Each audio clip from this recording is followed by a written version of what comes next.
देखो इस वीडियो में मैं बात कर रहा हूँ गैस लॉस की। तो हमारे पास बेसिकली 4 लॉज हैं, Boyle's law, Charles law, Gay Lussac law and Avogadro's law. तो ये चारों लॉ जो हैं वो सिर्फ रिलेट करते हैं प्रेशर, वॉल्यूम, टेम्परेचर और नंबर ऑफ मोल्स में।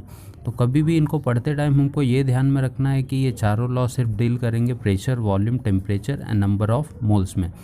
अब हर एक लॉ को अगर मैं एक्सप्लेन करूं तो बॉयल्स लॉ क्या है, चार्ल्स लॉ क्या है, तो देखो इनका सिर्फ रिलेशन दिखाना है हमको कि बॉयल्स लॉ क्या बोलता है। According to Boyle's law pressure, जैसे मैंने यहाँ पे लिखा हुआ है, देखो pressure is inversely proportional to volume.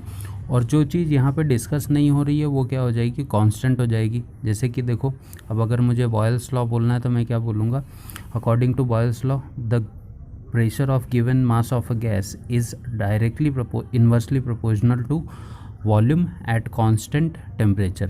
जो भी फॉर्मूले में नहीं आ रहा है वो कांस्टेंट हो जाएगा, बाकी जिसकी बात हम लोग डिस्कस कर रहे हैं उसको डायरेक्टली और इन्वर्सली प्रोपोर्शनल शो करेंगे।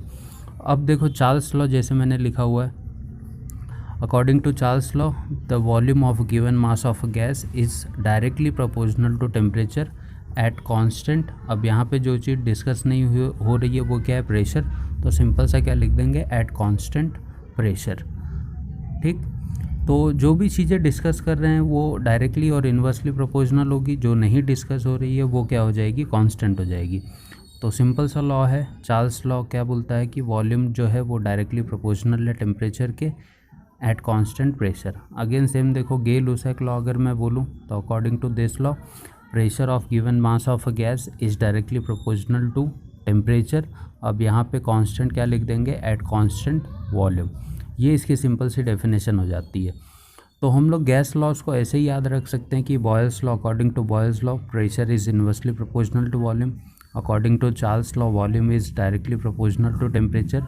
और according to Gay Lussac law pressure is directly proportional to temperature at constant volume. अब एवोगैड्रोस की बात करूँ तो देखो सिंपल सा लॉ है, as per the law volume of given mass of a gas is directly proportional to number of moles. अब यहाँ पे जो चीज़ें डिस्कस नहीं हुई हैं, यहाँ पे प्रेशर और टेम्परेचर को हम लोग डिस्कस नहीं कर रहे हैं, तो सिंपल सा क्या लिख देंगे, at constant temperature and pressure, क्योंकि उसकी बात नहीं कर रहे हैं हम लोग। तो ये हो जाएगा हमारे चारों लॉ सिंपल से।